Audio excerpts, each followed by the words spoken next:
Hello, this is Alex Kipp of the New York City Conflict of Interest Board, also known as the COIB. This training is going to be short.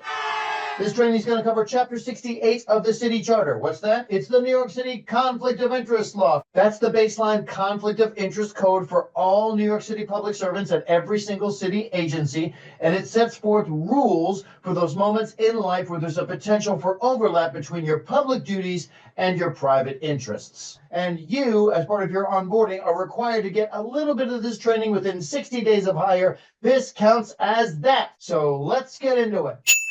Misuse of position. At its core, the New York City Conflict of Interest Law is all about misuse of city position. Taking any official action where the result of that action would be a benefit to you, a personal benefit to you, or to someone associated with you, is probably a violation of the Conflict of Interest Law and generally to be avoided. So, for example, let's say your brother worked in tech and was looking for a job at your city agency. Moving his resume to the top of the pile?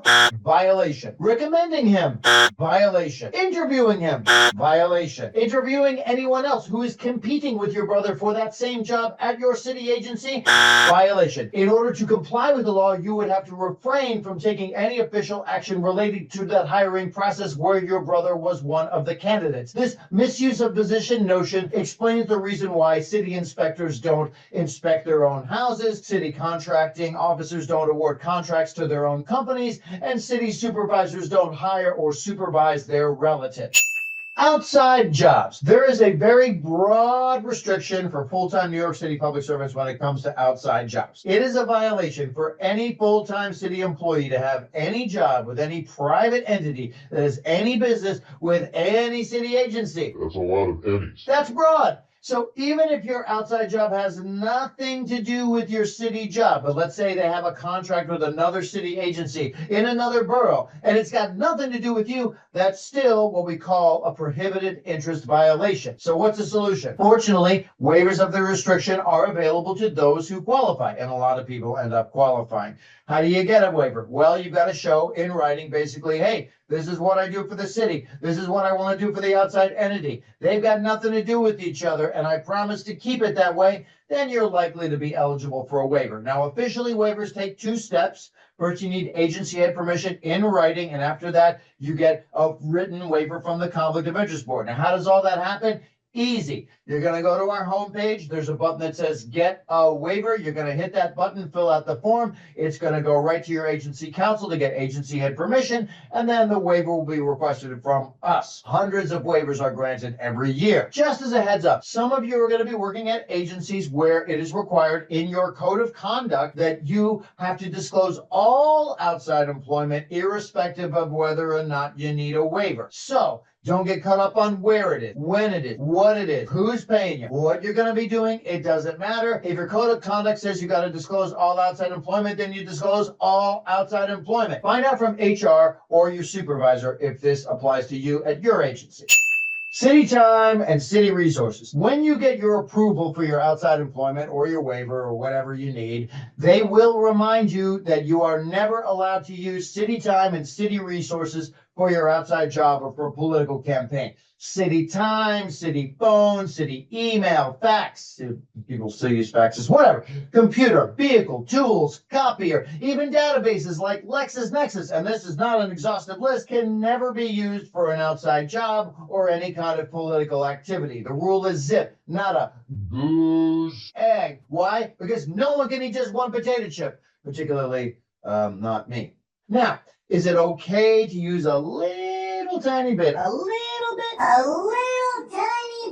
of city resources for some kind of incidental personal activity, like taking a call for a loved one, or photocopying your kid's grade card, or checking the box scores on your lunch hour? Absolutely. As long as it's okay with your boss, it's okay with the law. Just keep it incidental. But that same little tiny bit of city resources for an outside job or a political campaign would be a violation.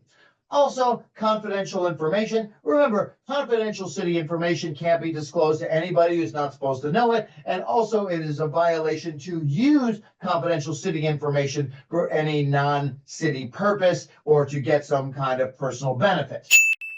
Superior subordinate financial relationships. Basically, superiors and subordinates are prohibited from entering into any sort of financial relationship. Translation: my boss cannot hit me up for a loan, cannot lend money to me, cannot hire me. My boss cannot be my lawyer, even for free. My boss cannot sell me a car, a computer. My boss cannot move into my apartment. I cannot move into his apartment, which is good, I think. Imagine you live with your boss, you're like, clock out every day. You're like, see you in an hour. And we need to think broadly also about what a superior is, because it's not just my immediate supervisor, but it's anybody above me in the chain of command who has the power to affect the terms and conditions of my employment.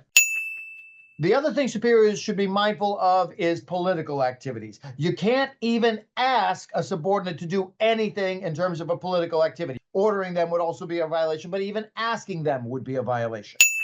And now let's do a little something on gifts. And what I mean here is accepting gifts from members of the public. The city has a $50 valuable gifts rule that says that I, as a public servant, can't take a valuable gift from anybody doing business or seeking to do business with the city. And that rule is aggregate and cumulative. What does that mean? Let's say Joey from company A got me a $25 gift today. And then 11 months later, Johnny from company A got me a $35 gift. That would put me over the line, because now it's $60 worth of gifts from a firm doing business with the city within a 12-month period. Now, I know what you're thinking. How am I supposed to remember 25 from Joey and 35 from Johnny and 35 from Jimmy? Well, I'll tell you what, Chapter 68 is the floor, not the ceiling. You could say to yourself, well, maybe I just won't accept anything from anybody I deal with in my city capacity. That would be a good rule to keep for yourself. Also, the circumstances of the giving do kind of matter. If someone offers you something with no strings attached, that is what we call a gift. And if they're doing business or seeking to do business with the city, the limit of the gift you can take from that person is $49.99 or less. But let's say somebody wants to get you something because of something you have done or because of who you are. That is called a prohibited gratuity, and then the limit is $0. Now, are there some exceptions to the gift rule, like attending events in your official city capacity? Sure. But you're going to want to reach out to your agency counsel or the Conflict of Interest Board to make sure that the thing you want to do qualifies for the exception before you do it. That way you don't end up in an accidental violation of the Conflict of Interest law. Also, some of you are going to be working at agencies where your code of conduct has a stricter rule on gifts, which might make receiving a gift of even under $50 problematic. Check with your code of conduct to see what rules apply at your agency. Now let's spend a moment on gifts between city employees. And this goes back to not the $50 rule, but the notion of misuse of positions. Is it or should it be a misuse of position to accept a gift from a coworker that you are the same rank with? It's okay. You may accept a gift of any amount from your coworker at your city job. There's no limit. It's always okay. Second scenario. Can my boss give me an expensive birthday gift? Yes, absolutely. And why is that okay? Because I do not have any position over my boss to misuse. So I may accept a gift of any amount from my boss. Now let's flip that. Should my boss be able to accept expensive things from me? No, that's the misuse of position, because you can't disentangle the power that the boss has over the subordinate from the fact that they're getting a gift of significant personal value from that subordinate or group of subordinates. Now, there is one moment in life when it's okay for the superior to accept a gift more than nominal value from a subordinate or group of subordinates, and it's on the significant life event. Now, what counts as significant? Your birthday? Not significant. I think we all know that. It's got to be something bigger than that, something once in a life. Think like wedding, birth of a child, retirement, but not something that happens every year. And here we are at the last topic, volunteering.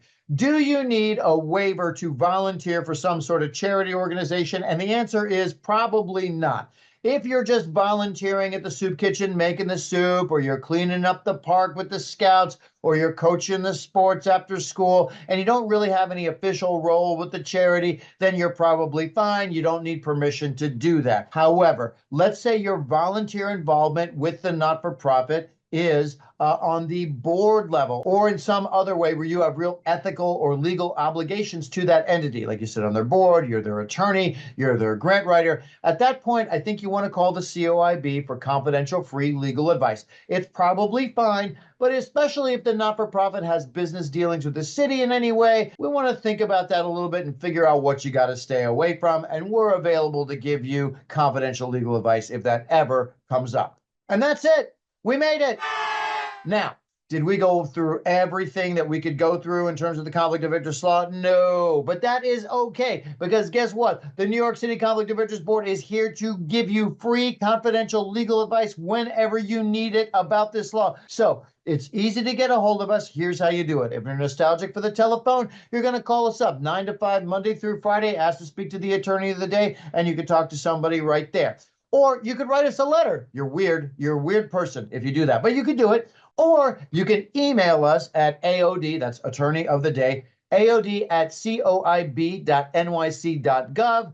Email us and we will get back to you that way. And we're done for now. Within the next 2 years, you're going to get a little bit longer of a training, either with a COIB instructor or maybe online, where we dive into the law a little bit more, remind you of the things. In the meantime, you can sign up for our monthly email stuff. We've got a contest, we got a newsletter, we got other things we'll send you to remind you about the law. Until our next training together, thank you for watching.